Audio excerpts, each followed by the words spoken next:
día de hoy vamos a hablar de la ley de tres, amigos de Real Escuela, eh, y vamos a ver cómo podemos trabajar con esta ley en nuestra vida cotidiana, las implicaciones que tiene, etcétera, y cómo es parte esencial de cada cosa que hace el ser humano. Bueno, primero hay que entender que el hombre en general va a ver las cosas como la filosofía occidental normalmente lo pone, es decir, que existe un sujeto, existe un objeto, existe la interacción entre los dos y resulta que el sujeto únicamente ve al objeto rodeado de otras influencias que le permiten interactuar con ese objeto. Se ve separado normalmente del objeto. Por supuesto, estamos hablando de la filosofía clásica. Pero vamos a entender bien esto qué quiere decir, porque precisamente el ser humano va a estructurar todo el conocimiento y todas sus percepciones con lo que nosotros llamamos la ley de tres. Es decir, que hay una fuerza activa, hay una fuerza pasiva y hay una fuerza neutra en todo lo que hay, en todo lo que se puede percibir. Entonces vamos a comenzar. Vamos a empezar con los sólidos platónicos. Para quienes saben, hay 5 sólidos, pero se corresponden con las figuras geométricas y los elementos básicos, ¿no? Entonces podemos poner 3 elementos básicos que se corresponden con el fuego, el agua y la tierra. Y precisamente lo que tiene que ver con la ley de tres se va a estar refiriendo a el triángulo. ¿Ok? Entonces, lo que ahorita vamos a analizar como si fuera es la doctrina del fuego, la forma de ver el fuego en todas las cosas. Entonces, el ejemplo más básico que tenemos es el átomo, en el modelo de Bohr, por supuesto. Sin embargo, de este modelo, ¿sí?, surgen muchísimas más cosas, muchísimas más explicaciones y más modelos que han desarrollado las ciencias modernas, los estudios de mecánica cuántica, etcétera. Pues finalmente,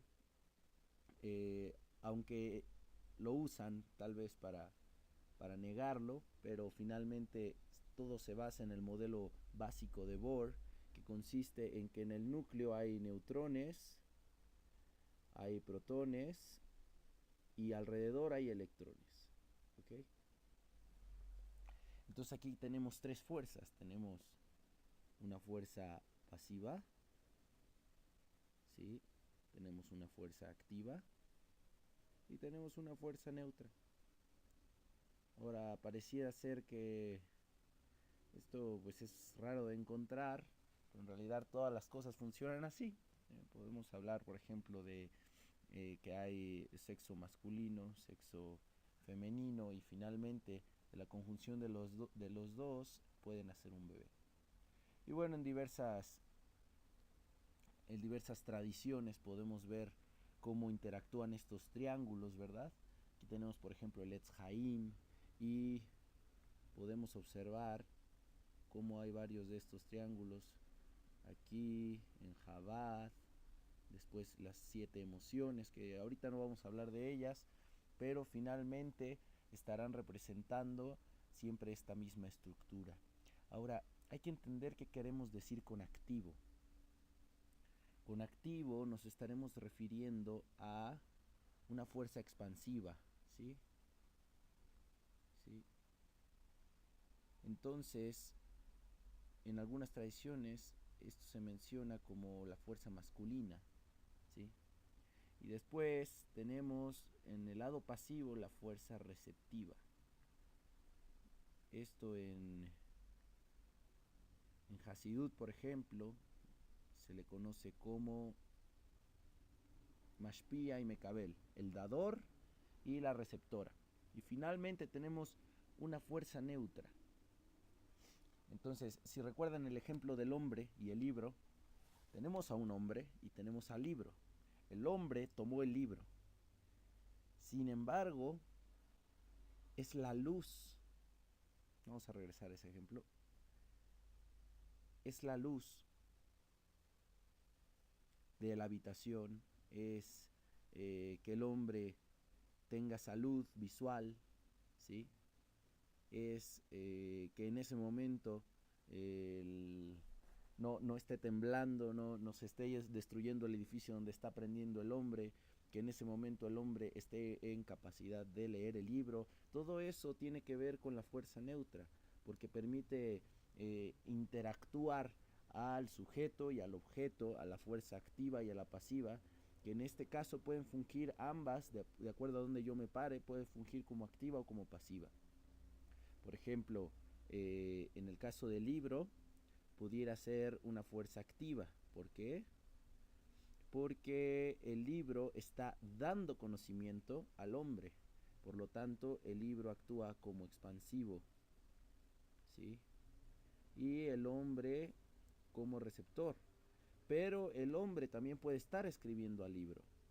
Así que entonces el hombre es quien está expandiendo su conocimiento, que quizás es inconmensurable, y lo está depositando después de una concatenación, una restricción, lo está depositando en un libro. Y ese es el pensamiento del hombre. ¿Ok? Entonces vamos a continuar con más ejemplos para que se entienda bien. Bueno, aquí tengo una figura del eneagrama, que después vamos a hablar de lo que es la ley de 7 y la ley de 3, que también en diversas tradiciones se ha tomado. Aquí tenemos la Maguen David, ¿sí? Y vamos con nuestro primer ejemplo tangible en la ciencia, por ejemplo. Entonces, hay que entender que siendo así, el hombre siempre observó que se podían corresponder las cosas. Es decir, al aumentar una cosa, aumentaba otra. Entonces, este es el ejemplo del voltaje, por ejemplo, y la corriente, ¿sí? La electricidad. Entonces, para definir esta correspondencia, el hombre lo que hizo fue tomar una batería, que aquí tenemos, y la hizo pasar por una carga. Y se dio cuenta que si aumentaba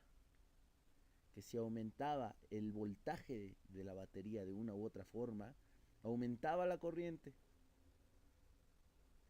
Entonces sintetizó esto de la siguiente manera, que seguro muchos de ustedes lo han visto en la escuela básica, ¿sí?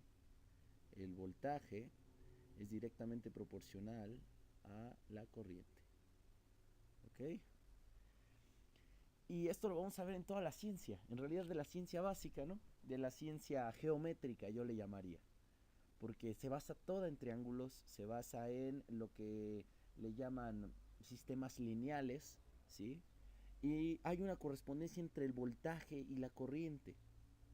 Y a esta correspondencia, experimentalmente se le asigna una constante para poder hacer la igualdad. Es decir,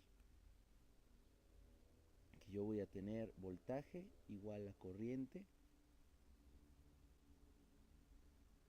por resistencia, ¿sí? Y esta constante que acabo de anotar aquí, que es la resistencia, en realidad no está definida, sino es por el voltaje y por la corriente. En realidad no está definida, sino es por esos dos, ¿sí? Entonces, si ustedes ven las unidades del voltaje, en las unidades del voltaje, ¿cuáles son? Voltaje es Joule sobre Coulomb. Es decir, es el trabajo, la potencia de trabajo que tiene cada Coulomb. ¿Y que a qué se refieren los Coulombs? A los electrones.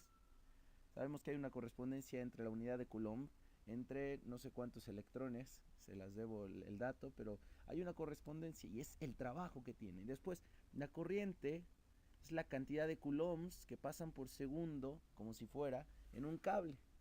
Ahora sabemos que en realidad no son pelotitas que van por ahí, en realidad es energía, pero en la interpretación clásica de la energía eléctrica, que nos sirve para, pues ahora sí que toda la estructura eléctrica tradicional, tenemos esto. ¿Ok? Bueno, entonces este es un ejemplo. Tenemos una fuerza activa, una fuerza pasiva y tenemos una constante que las va a relacionar a las dos. Y aquí estaremos viendo lo que es la ley de 3. Este triangulito lo pongo porque seguro ustedes ya lo han visto. Lo ponen para que los chicos no olviden la ecuación. Bueno, seguimos ahora con la famosísima segunda ley de Newton, que es una síntesis de esta ley de 3. En realidad, Newton sintetizó pues las tres leyes universales en sus tres leyes físicas, ¿no? Entonces, esta ley nos va a hablar de la ley de 3. Entonces, tenemos una fuerza, y es un problema clásico, es que una persona o una masa se tira desde cierta altura, ¿sí? Y tenemos la aceleración de la gravedad, ¿ok? Tenemos la aceleración de la gravedad que es 9.81 metros sobre segundo al cuadrado. Y resulta que yo quiero saber con cuánta fuerza va a caer esto, porque se está acelerando. Y voy a dedicar después otro video a entender lo que significa la aceleración, digo, para los alumnos de educación básica, porque a veces nos cuesta trabajo entender qué quiere decir eso de sobre segundo al cuadrado.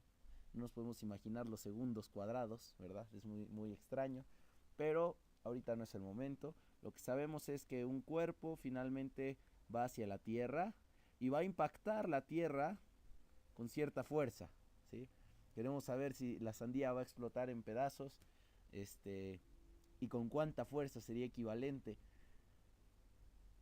esta caída. Entonces, Newton nos dice, bueno, yo sé que la fuerza es directamente proporcional a la aceleración. ¿Qué quiere decir esto?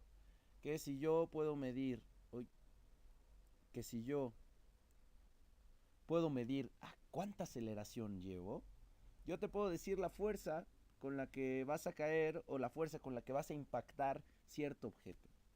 Entonces, resulta que Newton se dio cuenta que podía establecer una ley de 3. Una ley de 3 muy simple, en la cual establecía que estas dos, una fuerza activa y una fuerza pasiva, iban a actuar, y precisamente surgió una constante llamada masa, que es proporcional, o más bien es la cantidad de materia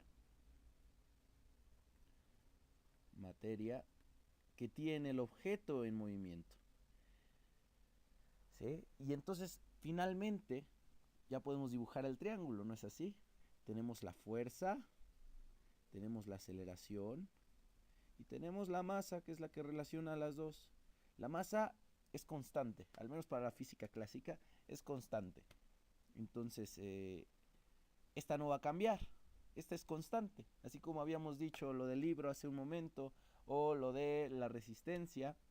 En realidad sí la podemos cambiar si queremos, pero para términos de la ecuación clásica, digamos, pudimos haber puesto en vez de F igual a M por A, pudimos haber puesto F sobre M igual a A, pero en la estructura clásica, ¿cómo podemos entender esto? La masa precisamente es la constante que surge a partir de una interpretación de una fuerza, ¿sí?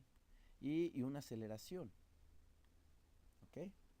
Entonces este es el segundo ejemplo de la ley de 3. Vamos finalmente con un ejemplo que a todos nos gusta, es la ley de Boyle, ¿no? Seguro también lo vieron en educación básica, y es que a temperatura constante, si yo aumento la presión de un recipiente, este forzosamente va a querer aumentar de volumen. Entonces tenemos este recipiente, y si yo de una u otra forma le meto más presión al recipiente, lo que va a ocurrir es que me va a desplazar este émbolo hacia arriba, forzosamente. ¿Y qué es la presión? La presión es otra ley de 3. ¿Por qué? Porque la presión es fuerza sobre área.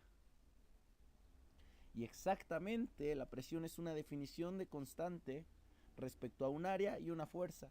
Dijeron, si aumentamos el área, disminuye la presión. Y si aumentamos la fuerza, aumenta la presión.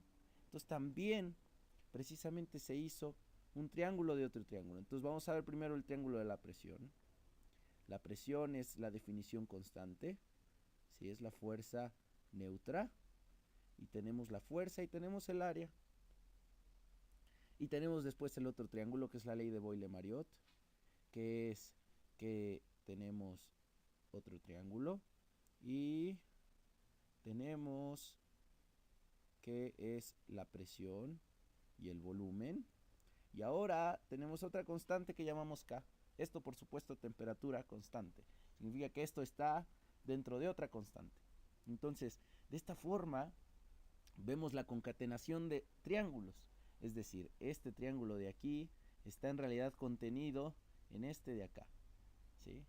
Y viendo esta forma, los problemas se van a hacer mucho más simples, al menos en la educación científica, puesto que en general todas las leyes se toman de esta forma. Siempre el científico lo que hace, voy a agregar una página, y estoy hablando por supuesto de la ciencia de antaño, ¿no? Cómo se trabajaba, pero hay que entender el pensamiento para después entender lo de ahora. Se tenía un sistema,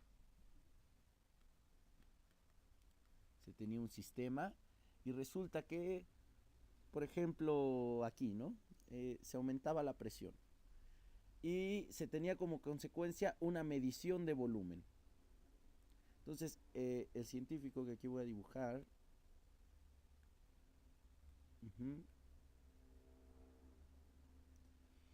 decía, bueno, voy a aumentar la presión y voy a ver cómo reacciona.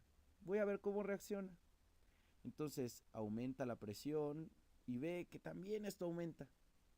Y resulta que esa gráfica, al menos al principio, ¿sí?, se comporta de manera completamente lineal.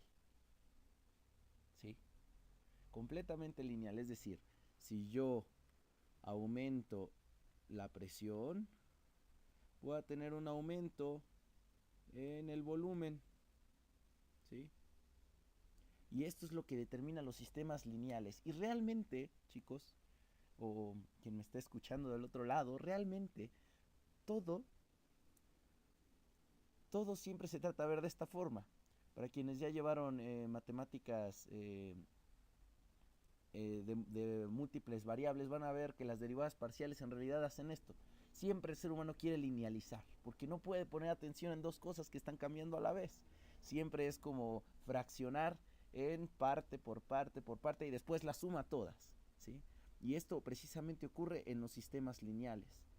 Resulta que hay un teorema de superposición, hay la forma de ver, aislar cada una de las influencias que van a determinar en mi sistema. Si por ejemplo este sistema es demasiado complejo, tiene muchas entradas, digamos no solo la presión, sino que tiene la temperatura y también tiene, no sé, tiene alguna reacción química donde hay una delta, una energía, etcétera.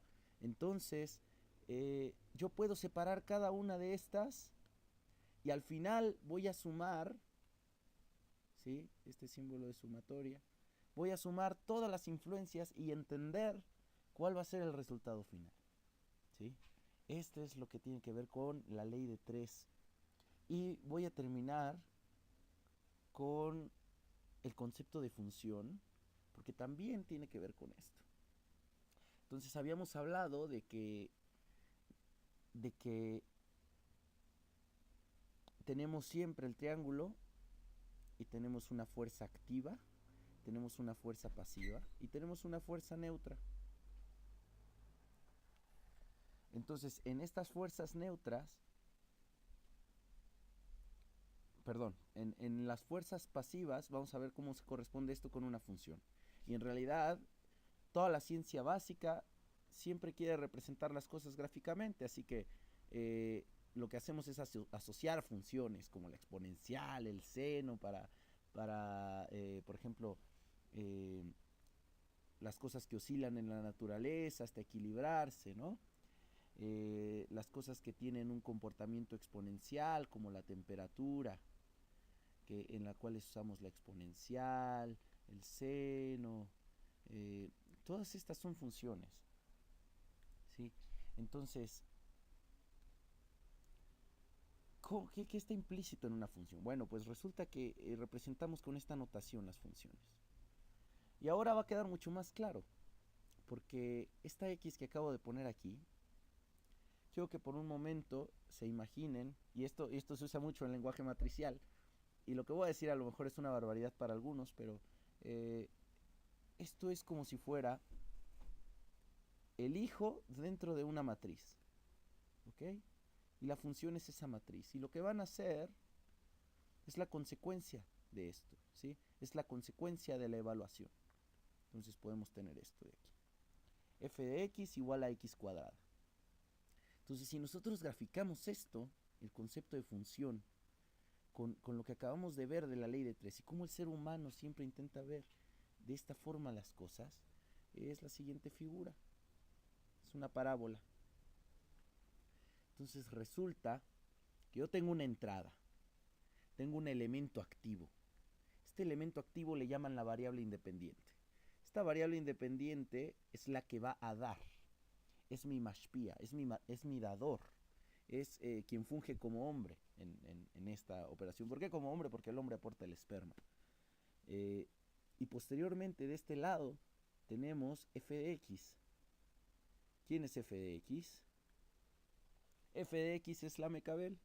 F de x es la que va a recibir, es la parte pasiva que va a recibir al activo y lo va a transformar. ¿Lo va a transformar en qué? En una figura, en una correspondencia que es constante.